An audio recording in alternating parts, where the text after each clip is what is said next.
Welcome to the welcome to the press conference for Everything, Everywhere, All at Once. My name is Scott Mance. I'll be moderating this conversation. So before we get started, before we do anything at all, to everyone watching, I'm going to be reading your questions. Your questions need to be submitted at the bottom of the screen. Click on the button that says Q&A. Q&A. Enter your question in there with who you are, and I will read your question. So bottom of the screen, Q&A is where you should submit your questions. So without further ado, we are going to get this party started. It already got started, as Jamie pointed out before we went live here. So once again, my name is Scott Mance. And first, I just want to say big, huge, massive congrats to everyone on this film. Big winner last night at the Gotham Awards. Best feature and outstanding supporting performance, Ke Huy Quan. Yay! Oh my God! This is so incredible. So the first question is for the Daniels. What does this award mean to you? That it is being recognized and has been recognized since the beginning of March when it debuted at the South by Southwest Film Festival. Man, two thoughts come to mind. The first one is like we're feeling a little shock right now. When we premiered this film in March, we thought we would, we'd be lucky if people even went to the theaters to go see it. This was right as the pandemic was allowing theaters to open up. So the fact that people are still discovering the film, still talking about the film, already feels like such a win. But last night we were not expecting this to happen. We have so much respect for the Gotham Awards and any institution that tries to uplift independent films, independent voices. Those are the films, honestly, that changed our lives, and those are the films that we really hold with like high regard. And so to be amongst them even last night was already like so incredible. So to win, I don't know, like I think we're still processing, because now everything feels like really real in a way that, like, before yesterday, we thought this was just kind of like a fun game. So we're really thankful, but also like I'm personally still processing. I processed it. It's easy. I saw it coming.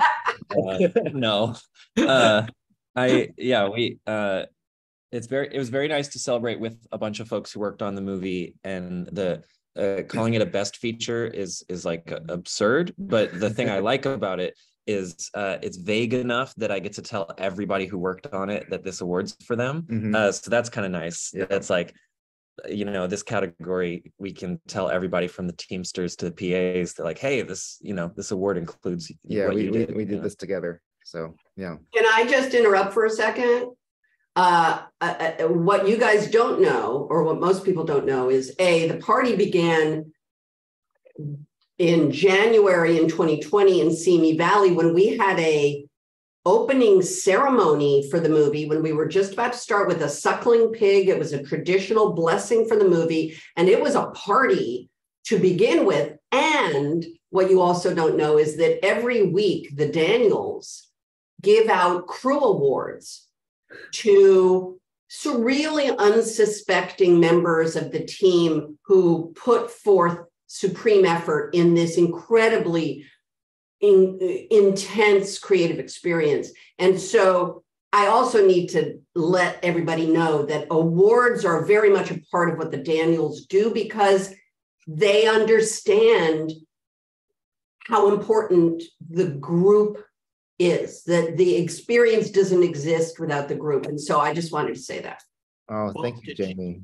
Jamie, you said something before we went live today to Ke, and I was wondering if you could say that again now that we are live.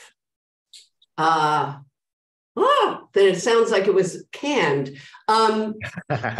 What I was trying to communicate with Ke about the being given that award last night is that it's, and as far as I'm concerned, and I will weep as I say it, it is as strong an example of perseverance, of belief in oneself, of understanding the realities of the industry. And at one point, Ke stepped away from the industry because the industry rejected him as an actor. It didn't offer him any work, and he created other work for himself. And then his making his way back into being a performer, seeing a movie like Crazy Rich Asians and saying to his wife, I think I can do this again. And then to be able to have this opportunity, this beautiful, multi-layered, incredible role written. And then he won that role through an audition process with the Daniels. Last night's win is an example for every single person who's ever dreamed and lost the dream and found it again, that that anything is possible. And that's, to me, the beauty of Ke and his expansive heart and great talent. And I just couldn't be happy. Oh my God. First of all, Jamie, you're so generous. You know, I want to share generous, Ke. I'm not fucking generous. You're fucking amazing. I love you. Shut up. Thank you. One thing I want to say what happened last night, because ever since our movie came out, I have not done one single interview where I get choked up. And again, watching Jamie, you know, talked about me so emotionally just now, it's getting me very emotional. But my wife, all these months, she put up with it, and then finally, I think in the last month or so, she says, Ke, I think you've cried way too much. Don't cry anymore. Don't cry anymore in interviews, okay? And then last night, when they were, when Emilia Jones were announcing all the nominees, and I thought there was no way that I was going to win, because, you know, sitting right to the next table was Gabrielle Union, which I loved her in The Inspection, and all these wonderful actors. And then when she called out my name, and I looked over to my wife, and she was crying. She was crying uncontrollably, and I started to cry. And then I went over to hug the Daniels, and I hugged our producer Jonathan and our daughter Stephanie, and they were crying. So even before I made it up to the podium, I was a mess. But yeah, it's so incredible. I can't thank our family enough. I mean, I'm staring at Dan and Daniel and Jamie. And I'm just so grateful to be here. I am going to tell you one other thing.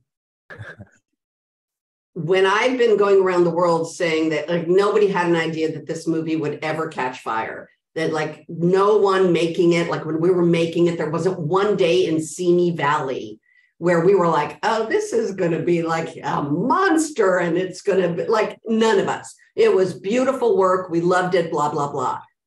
His wife, Echo, apparently did know. Echo, the woman who was crying, did understand what the Daniels had written, what they were going for, and she believed that the universe was going to receive it. So I do want to give Echo a little extra credit here. Yeah, and then also what Jamie said earlier, it was her idea to do the blessing ceremony.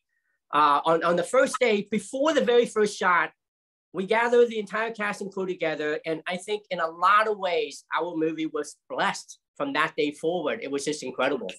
Yeah.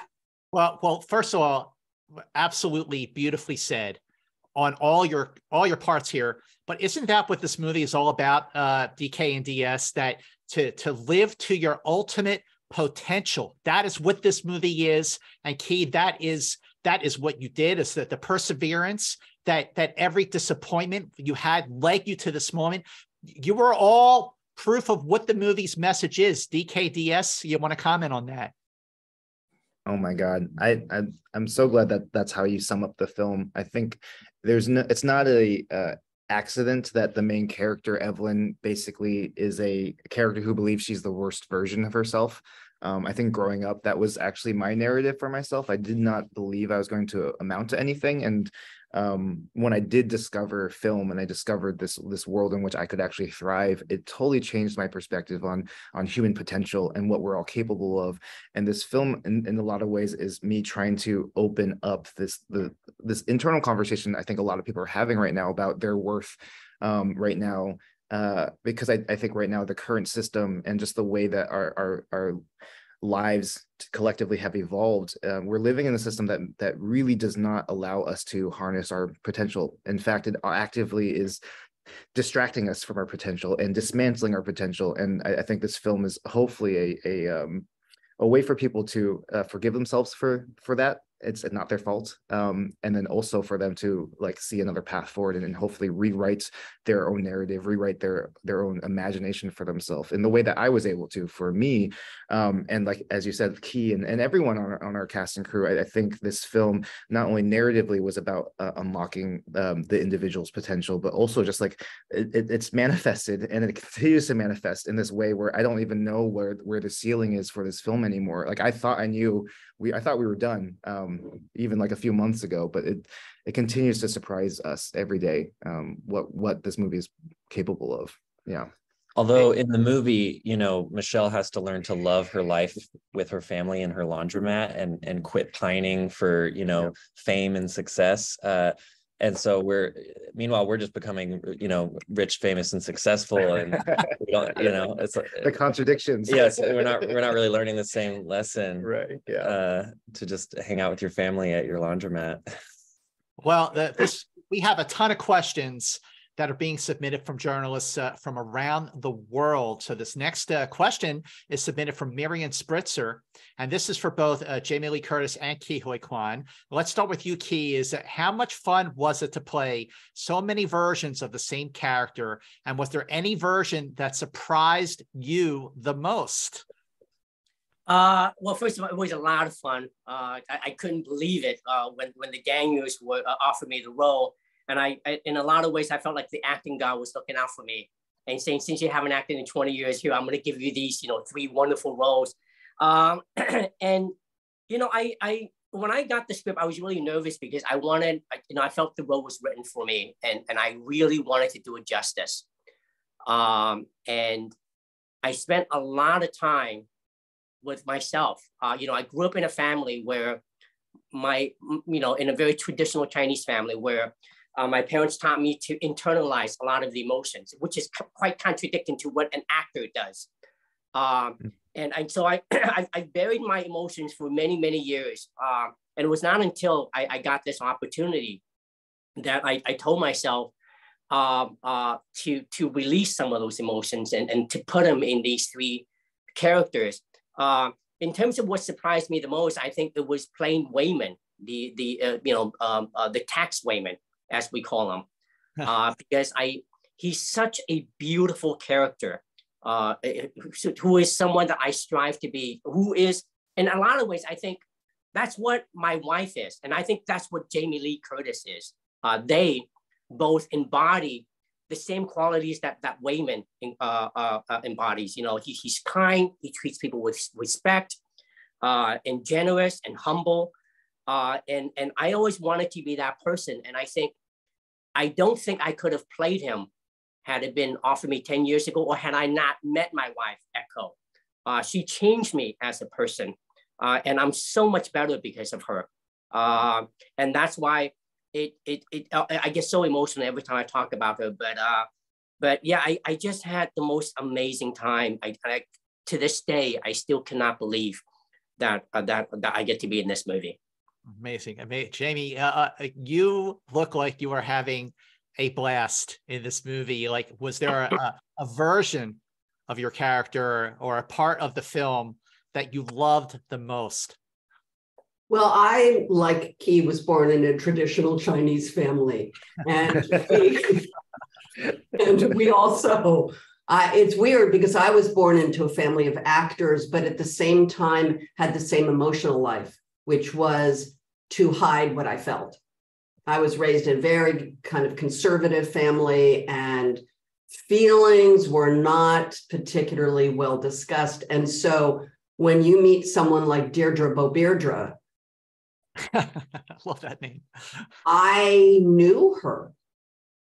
I knew how sad she was. I knew how much longing she had. I have known in my life people like Deirdre. And I also know what power can wield and what that does to a person, and how it can create a facade of strength and really kind of an impenetrability, which is what those jobs often do.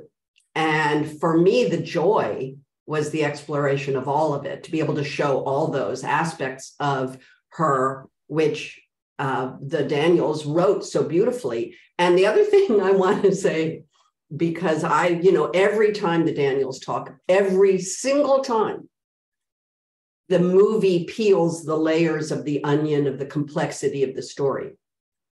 But I want to let everybody know, they never said a word about it when we were shooting. It wasn't like we had a big group meeting where Quan sort of waxed poetic about what the movie really was about. We just shot.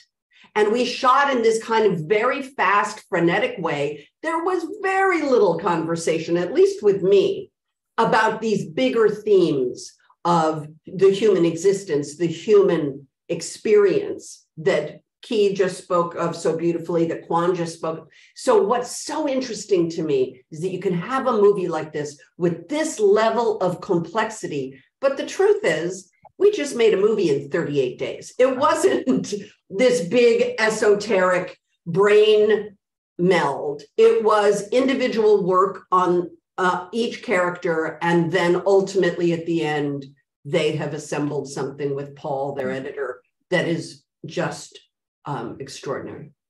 Absolutely. Well, it's worth mentioning, Jamie, that you came on very close to the start of our shoot. So you jumped in and we pressed go, and it was very much this. And I think that's one of the wonderful things about working with you, Jamie, is as long as you understand the character, you are so trusting. And I think that was the strength of working with you, is that you told us, I know this woman completely. I don't need to know everything else because that's not my job.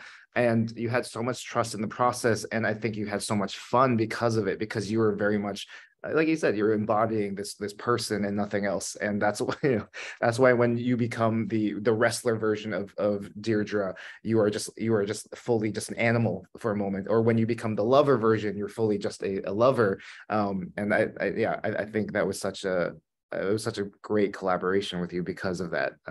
I think one of the tough things in the past with some of our work is it can be quite confusing and complicated. And we really cherish those kind of relationships where there's that kind of mutual trust. So thank you. I've been an actor for a long time.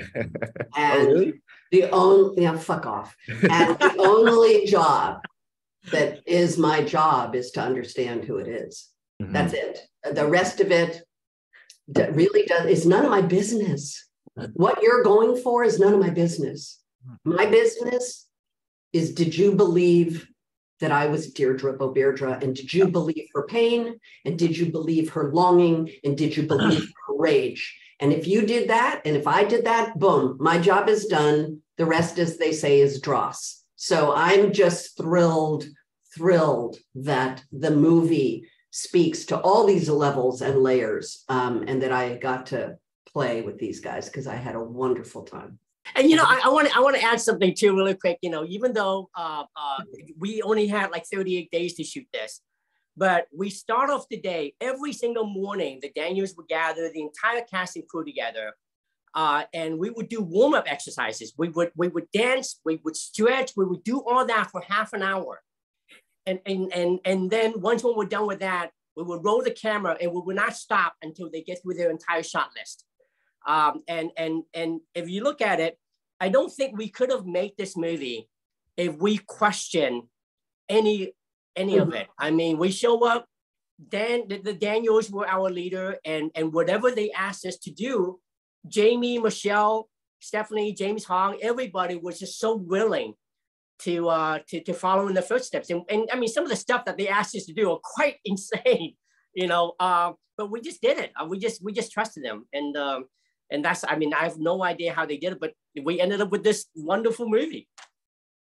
Well, first of all, to answer all the points that Jamie brought up about all the different jobs that she did, yes, and yes. Mission accomplished on all fronts.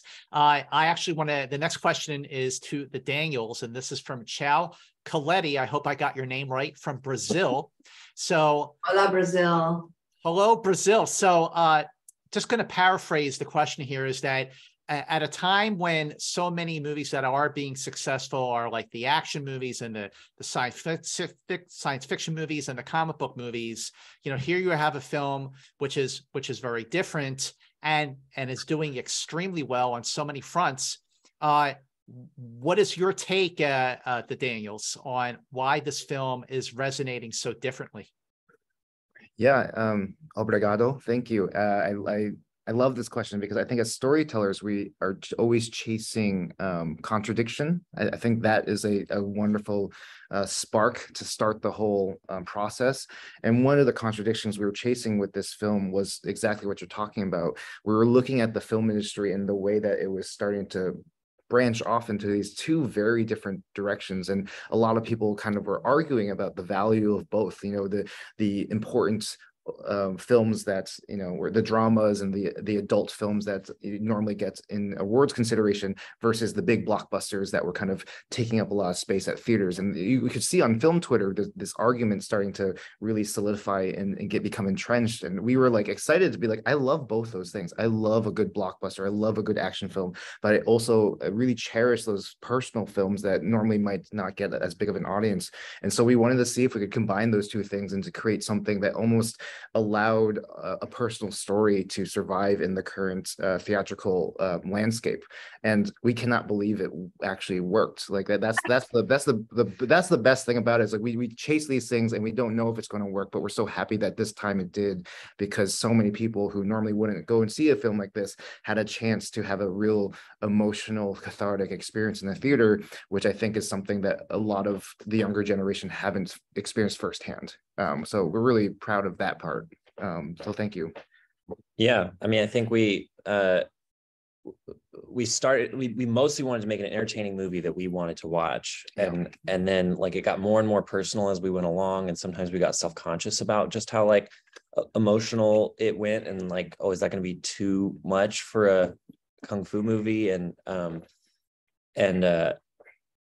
But then, like Jamie said, like our actors showed up and just poured themselves into making these characters really real, and they put themselves in it. And I think a movie that we wrote that was about a family like became really, really about a family once they all brought it to life. And so like, yeah, I feel like that's why the movie is being talked about now, you know, 6 months later during award season, is because people responded to those performances, and like it's because of our cast that elevated it beyond, you know, a playful sci-fi film, you know.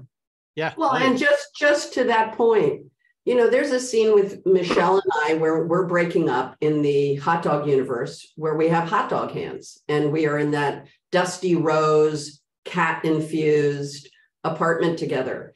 And clearly, you know, all of that could have been told in a very different way, satisfactorily.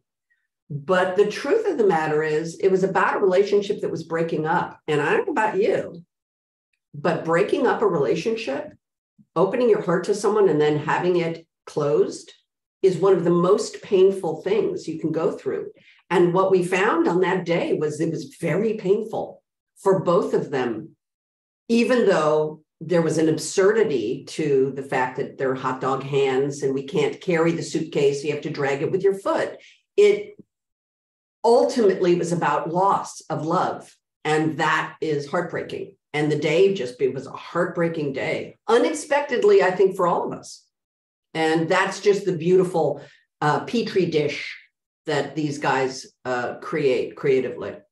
Speaking of petri dishes, this next question is for you, Key. It's from Rebecca Murray of Showbiz Junkies, and the question is, actually, it's for both Jamie and Key, is how many readings of the script did it take for you to figure out what this movie is about, where it's going? Key, let's start with you.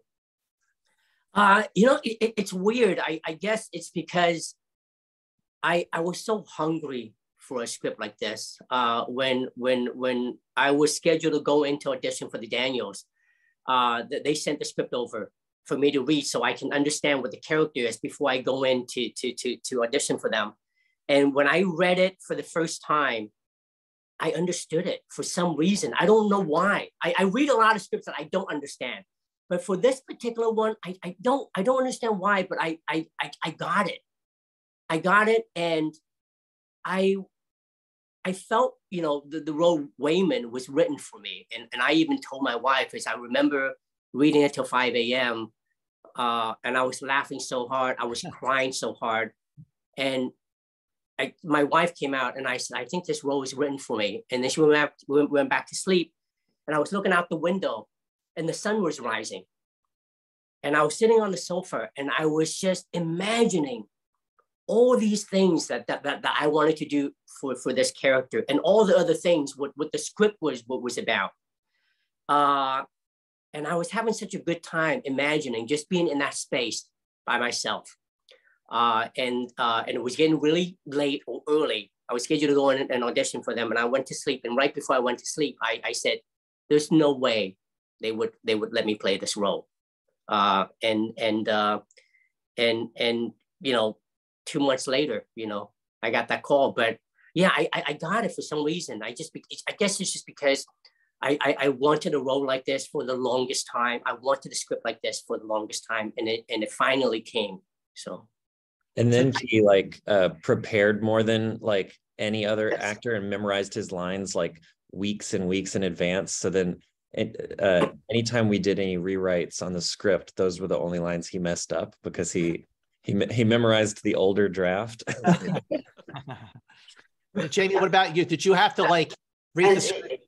The person we should be talking about right now is Michelle Yeoh, because I mean, I read it once, knew what I was supposed to do, and did it. That's how I work. I'm not someone who spends a lot of time. As I said before, as long as I know what I'm supposed to do, as long as I know who the person is, I'm done. Make sure I don't look like me, and I'm happy to go. Michelle had such a difficult job. And if you ever, I hope somebody has a photograph of her script. I'm sure Michelle has one. She has a script with 25 different color tabs on all the pages because her work was so intricate and so she had to shift between languages and characters in such fast, almost imperceptible ways. And look at you. That is Michelle Yeoh's script. My script, literally just, I circled my name, knew my lines. Michelle's script, Key's work, this was a different type of work, and I'm very impressed. I just want to point out that not only is it going down the side, it's also going down the bottom. Like, yeah. I wish Michelle was here because we should all be directing a lot of questions at Michelle Yeoh, who is this movie, honestly. Mm-hmm. And the thing I will never forget was one of these days we were doing a Zoom interview very early on, and somebody asked her about Evelyn, and she said, Evelyn is a woman that you will pass on the street without noticing. Mm. And it just broke my heart. I thought, oh, right. All those people that we pass on the streets, that we just don't even remark about them. That's what this movie's about. It's those unseen human beings, and who are all still hustling and trying. They all have dreams. They all have hopes. They all have realities. And yeah. Michelle Yeoh, man. Amen to that. Next question comes from Hungary, from Eniko Navai. And this is for the Daniels. So the question is, what is your secret in attracting a vast range of audiences from around the world, given so many come from such diverse cultures and backgrounds? For example, your film is still playing in theaters in my country of Hungary, going on 8 months now, which is quite astonishing and commendable. So it's a rare feat for any movie, especially in comedy in Hollywood. So for the Daniels, what is your filmmaker secret recipe? Wow. I don't know. I mean, I feel like it's a accident that, like, yeah, I would love to recreate, but like we almost did the opposite. Like we didn't we told the story really specifically as we thought it needed to be told. And like, we were like, it's in 3 languages. It's in Cantonese, Mandarin, and English. There's subtitles coming and going between different universes. There's a lot about it that makes it not. It's also very specifically an Asian American story. Yeah, it's very, yeah. It's about a specific community that immigrated to a specific country, which on paper sounds like it's not an international film, you know, like, but I think it's that classic concept of like, through the specific, through the very specific stories, you discover the universal truths, and so we just chased things that felt honest and specific and real, and landed somewhere that people can relate to, even if they're not Chinese American, you know. And then from like a technical standpoint, I will say that one thing that has really helped us is that our background is music video directors. We were music video directors who had to rely on making stories with no dialogue or sound design or anything. It was all visual storytelling. And because of that, obviously, visual storytelling is very international. If you can see what's happening on the screen and still follow what the character's wants and needs are, then anyone in the world can watch it and enjoy it. And you know, that's why Mr. Bean is the most famous person in the world, is because everyone, no matter what country you're from, you can enjoy that. And so our film is very physical. We both love dance and we both love movement and kung fu movies, kung fu, which yeah, are universal. And so I think our background in that very visual medium probably helps as well, even though this movie is very complicated. So I'm so glad to hear that's still playing in Hungary. That's incredible. That's so news. cool. Yeah. Okay, next question is from Scott Orland, and this is for Jamie. So as we see, Jamie, your character is very much a part of the frustrating bureaucratic system that we all have to deal with. So when you're on the other side, how have you dealt with that bureaucratic system? By giving them this look.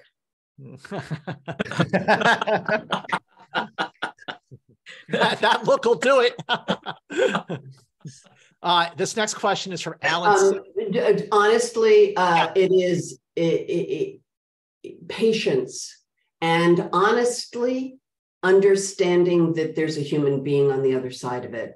Even though their job makes you feel that they're not a human being, that they're a robot, that they're into some sort of regulation and some dogmatic, bureaucratic, red-taped procedural life, they are human.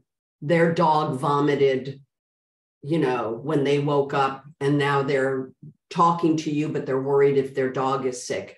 You know, every human thing that happens to all of us happens to those people too. Sure. And that was the glory of Deirdre, was that you got to see that, because it humanizes people. And if we're not all in the human condition, if this movie isn't about the human condition, I don't know what movie is. Absolutely. Absolutely. Next question is from Alan Simmons. This is for the Daniels. I think this is a question we would all like to hear the answer to. Where did the sausage fingers, the hot dog fingers, where did that idea come from? I have like an ex-girlfriend and her fingers were just crazy. No. The funny thing is, like, Dan and I started out in music videos, like you said, and we would chase after weird images and found that there's something really fun about injecting heart into an absurd image, and that people responded to that, and it would sneak past their usual defenses, you know, because they wouldn't expect to feel anything because they're looking at, you know, something absurd. So funnily enough, like we got to the point in the writing process where we knew, for a character reason, we wanted to push Evelyn to her most uncomfortable place. And then we invented the hot dog universe with that very strategic kind of storytelling goal in mind. It was just like, what would make her uncomfortable? What would look funny? And we were like, oh, she would be in love with her auditor. They would have something wrong with their bodies. And it wasn't until we came up with ketchup and mustard squirting out of the fingers that we were like, okay, that'll be the thing that pushes her over the edge. that's going to work, And all the- because it kind of reminded us of, Yeah. of music video storytelling, Right. you know. And the audience over the edge. I think that universe in particular is an empathy challenge that we love. It's like in a video game, like how much empathy can you have for different obstacles? That was like one of the big bosses of empathy. Like, can you empathize? Can you feel for Deirdre and Evelyn as they break up? And Right. you know, you know, through their amazing performances, the answer is yes, you can. And I think that's really exciting to watch audiences have to like stretch their empathy in places they would not imagine they would have to. Yeah. Absolutely. Next question is from Dan Tabor. This is for Jamie. So for your screen fights this year, okay, who was the more intimidating opponent, Michelle Yeoh or Michael Myers? Please. Michael Myers is just a dude with a mask on. Michelle Yeoh. I mean, I think it was day 2 or 3.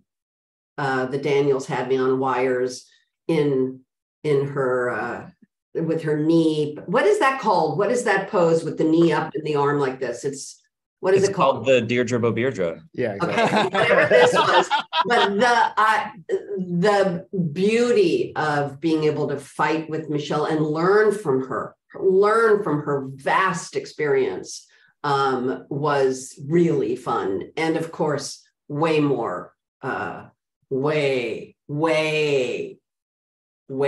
more intimidating than Mr. Myers, who, you know. This next question is, well, I'm going to start with Key on this. First of all, this is from Katie Smith Wong, who says, many congrats on the Gotham Awards. As an Asian fan, I am super proud after the success of last night. And I think after these 6 months, what do you hope regarding Asian representation in this upcoming season and beyond? Key, let's start with you. Wow. You know, I've told this story many times, so I'll just give a quick version of it. You know, for the longest time, Hollywood just didn't write, you know, material or characters, great characters for Asian actors. Most of the time, it was just, you know, marginalized or stereotypical characters with no name or just a couple of lines. A lot has changed, and that's, you know, and that's really why I'm here, and that's why I was, you know, I wanted to be an actor again, and I'm so grateful to what Hollywood has done so far with so many great movies, you know, with Shang-Chi, The Farewell, Crazy Rich Asians, and of course now, you know, Everything Everywhere All at Once. I'm very, very optimistic moving forward, but as long as we're still having this conversation, we're not there yet. So I do hope that one day where we don't need to, for an Asian actor to be in a movie, I hope that we don't have to justify it. We don't have to give a reason for it. As an actor, some of the greatest roles out there are written nondescript.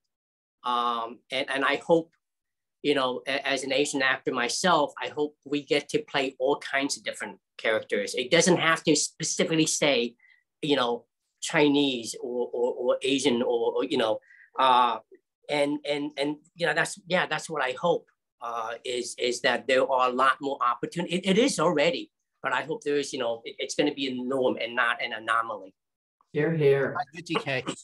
I mean, to kind of echo what Key's saying, like on our set, you could actually see the history of what he's saying about Asian American representation in Hollywood. On one end of the spectrum, we had James Hong, who has been in this industry for longer than most of us have been alive, and he told us stories. He would tell us, it's like, when I first started out, no one knew my name. I was in the scene, and people would they would yell out Chinese slurs at me to get on set, and that's how he was treated when he first joined the industry. And so for him to be in this very special movie and moment with a bunch of other people of different generations, because you have Michelle Yeoh, you have Key, each of these people representing different versions of that journey to getting to where we are now. And then finally Steph Shu, who is just like this vibrant new face for Asian Americans. And so having them all commune every day for lunch or while we're rehearsing or whatever was a really beautiful cross section of exactly what Key was talking about. And I feel like movies like The Wedding Banquet and Joy Luck Club, like those were for some of the first movies that said like, oh, Asians can be human, which is such a silly thing to say, but that was the simple, profound fact of what those movies did for Hollywood. And then you look at Crazy Rich Asians, and what that said was, oh, Asians can be profitable, which is a whole nother thing. It's like, oh, okay, we're marketable, we're viable, we can actually do well at the box office. And then I've heard people say that what Everything Everywhere All at Once has done is what it's basically saying is Asians can be whatever the hell they want. And I think that is such a great journey, and I'm so excited to see what happens next within our community. What wild things our filmmakers are going to be saying, because this, hopefully our film has opened up some doors for them. So yeah, we're just really grateful to be a part of all of our actors, part of their legacy, but then also part of the legacy of Asian American film. Yeah, it's very exciting. I'm gonna direct this next question to DS. So on a film like this, okay, especially one that is as audacious, as bold, as ambitious, as brilliant. Yes, I use the B word, brilliant, and as imaginative. So you got two directors here, so let's say you guys have a different idea on how to direct the scene. Like, how do you figure that out? Do you flip a coin? That's from Andrew Sweetman. Yeah. It's a 12-sided die. It's not a coin. Yeah, it's a real complicated version of Dungeons and Dragons that we've worked out with each other, with a lot of gambling and stuff. I think it can be very messy, collaboration, but like filmmaking is a collaborative art, and whether there's one director and 100 crew or two directors and 100 crew, there's still like a ton of people working together. And Dan and I have found that like the inevitable disagreements lead to a better piece at the end, because we have very similar taste, but we come at a problem from different directions. And so almost always, like someone's passion outweighs the other person's, or one of us convinces the other, and it's like, oh, thank God we had that argument, like that we just fixed a problem we didn't know was there. Or we get two versions and we get in the edit, and it's a trial and error process where the movie evolves at a faster pace, because we're trying to be good communicators, and we're stress testing our own ideas, and so every once in a while that gets unpleasant, and we hide away from our cast so they don't see us getting frustrated and sad, and we work it out, and then we try to keep chipping away at the movie, Don't fight in front of the kids. Don't fight in front. I'll tell this story. On day 2 of shooting, I got opposing notes from Daniel and Dan Quan. They both give me very different note, and I looked at them and I didn't know which one, And then they were so cute. They go, "Key, will you excuse this?" And I see them both walk off the set, and then just talking, and come back 5 minutes later. He says, "Key, this is what we want you to do." So they never argue in front of us, which is really, really cool. Yeah. So we have time for one more question, but I want to get all of you to answer this. And I don't remember who asked it because it was a little further up on the queue, but it is a great question. So the movie is doing exceptionally well, and it's definitely a movie we're going to be talking about for the next few months. Also, this is a movie that we're going to be talking about for years and years to come as people discover everything, everywhere, all at once through the times. So the question is, I'm going to start with you, Jamie, is what do you hope the legacy is of Everything, Everywhere, All at Once? The legacy is love.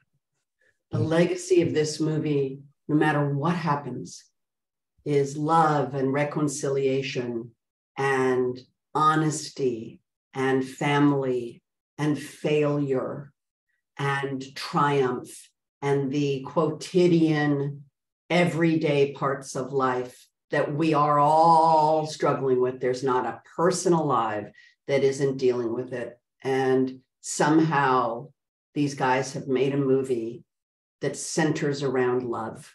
And I'm it makes me very, very happy that that's the legacy of this movie. Beautiful answer. How about you, Key?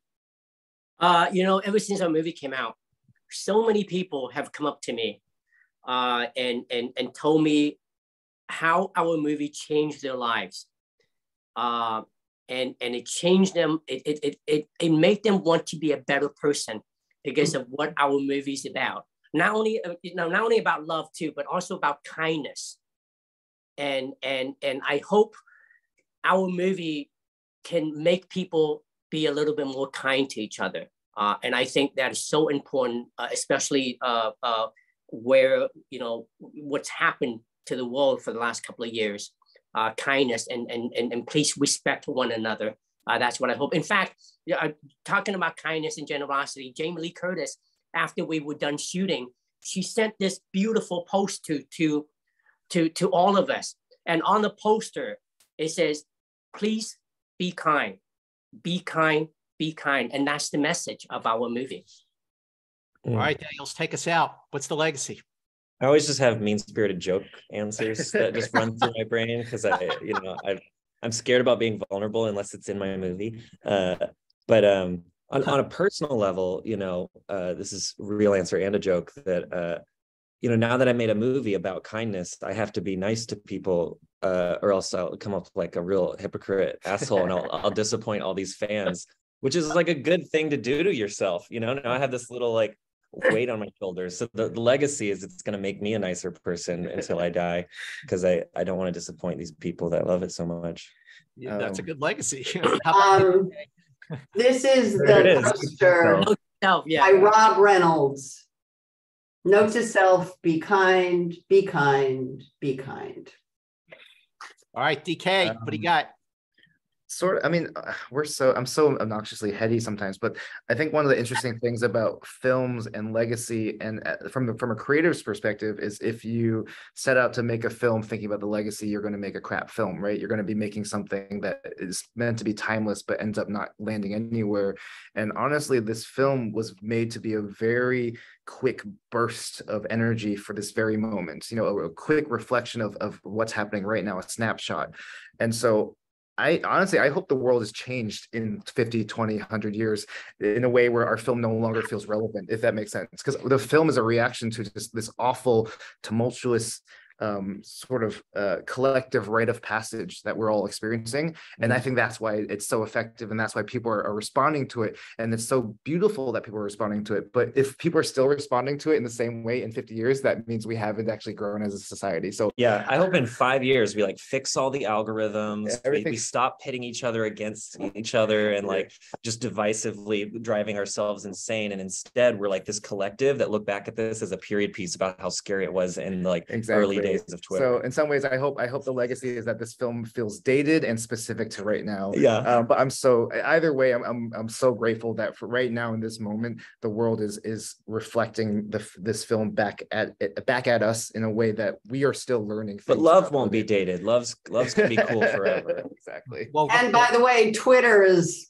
like so old and over. So I think Twitter, RIP Twitter, and I think you guys had a lot to do with it. Oh, really? Okay. Well, I just want to say that right at this moment, after last night, I feel like Barbara Walters to be able to interview you all. And best of luck. And I hope to see you all again very soon. I hope to continue this conversation with each of you in person. So thank you so much, everyone, for joining us for this press conference, for everything, everywhere, all at once. And be kind, be kind, be kind. And goodbye. Thank you so much, everybody. Bye, everybody. Love you guys.